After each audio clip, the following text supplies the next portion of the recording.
Regular voters feel about this? How's this resonating with the folks, as O'Reilly would say? Pollster Frank Luntz assembled a focus group of Americans, and he asked them for their thoughts about NPR's decision to fire Juan Williams over his comments about Muslims, and he joins me here live. So, Frank, who was in the group? Was it all partisan stripes, or was it one group or the other? It was everybody, and what was so strange about this is the unanimity, which you never get anywhere in politics today. They all agreed it was a disgraceful act on NPR's part, and they all wanted Juan Williams to go back, with the exception of two people who actually thought he's too big for this now, that he should do something differently.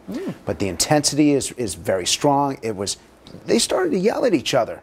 Let's take a look at what our voters had to say in Connecticut last night. Say about political correctness? It's out of hand. It's out of hand. Tell me, what does it say about political correctness? It's out of hand. It's determining people's futures. You can't speak your opinion in this country anymore.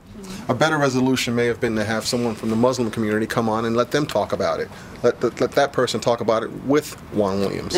It's not enough to agree. You need to agree over the top. That's the difference. You can't be truthful anymore. I don't care. I don't care what people think. Those Muslims knocked those buildings down. Muslims are responsible for it. They hate us. They want to kill us. I'm not going to be politically correct. Isn't that racist? Yes, it is. That's crazy. Go ahead. You can't generalize. Oh, yeah, any you can. race. That's so wrong. Oh, yes, you can. You cannot generalize every race. I don't care what people think. I wouldn't care. War, there were Germans and there were Japanese, and we all hated all the Germans. We all hated all the Japanese. And that's the right thing to do? No, but it's a reaction. It's a reaction. What is the underlying problem? That because somebody's Muslim, now they're trying to blow up buildings? Yep. For everybody that's in here that's Christian, are you also trying to bomb buildings? I'm going to look at every single one like they're going to do that. Is it a problem if you build a church next to What happened to Juan Williams is the reason why there's gridlock in Washington right now, because everybody's afraid to make a statement or make a position, and they can't do anything. Why don't the Arab American organizations ever denounce any of these things? Our own Bridgeport bomber, that's like, oh, that's okay. They don't. They're afraid there'll be a jihad against them. You just saw the response What? to Juan Williams being fired.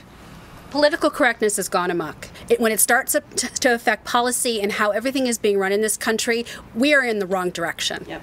Absolutely. And it affects our constitutional rights. That's the bottom line. The bottom line is that this is a constitutional issue. He does not have, clearly, the right to speak and the right to express his opinions. It's gotten to a point where everybody's afraid to say anything for the repercussions. She wasn't. Well, but I think you can't make a sweeping broad brush remark about a whole group. Don't make it vanilla either. Don't soften it up. It really is. It's a real issue, but it's a Muslim extremist. Say that again. You cannot be afraid to tell the truth. That's all Juan Williams did. He told the truth. Stand up for what you believe. Say whatever you want. If that's the way you feel, we are all entitled to our opinions. And that's it. I hope that that's the case. That's it. That was fascinating. And I thought in particular it was interesting how at the end it morphed into something more political, that they say it's another sign we're going in the wrong direction here, that we need to change and so on. Does this become a political issue? Does this, I mean, with 11 days to go before the elections, does this fire people up one way or the other when they have such unanimity in Juan's defense, but a split decision on what's okay to say and what's not? Well, it makes me nervous on a personal level. When I see a couple of rabbis praying in first class when I get on a plane, I think, there goes my kosher meal. You're fired. My problem, I've heard that before too. The issue now is that we've lost civility, and I was impressed with that group from Connecticut because they waited for each other to speak.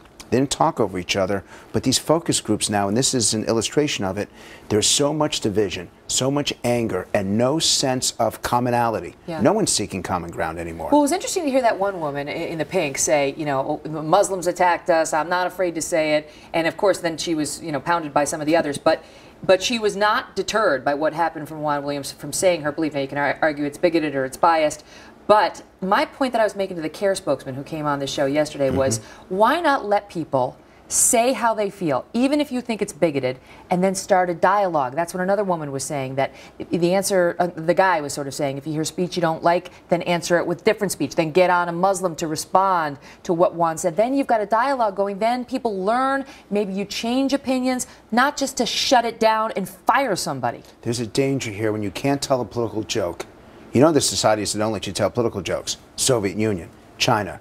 When you can't challenge someone, when you can't say something that's out of the mainstream, that's the beginning of censorship, and that's the beginning of losing this great ability that this country always had to come to the right decisions on some of these great issues of our time. Well, you know what happens is, if you shut it down, right, you're not allowed to say anything about it, it doesn't change people's hearts and minds. It just changes that they're going to express it or not. So it's like when President Obama had that big speech about race and saying, let's shed a light on this. Let's start talking about it so that we can get past this. But now, because of the Juan firing, it's like anybody who feels like he did, feels like they can't say anything, they're going to get fired, there's going to be repercussions, they're going to be looked at as a bigot, instead of being able to dialogue. And it adds to the anger. There's a reason why 72% of Americans are, and I quote, mad as hell, because they don't feel like they've got that freedom.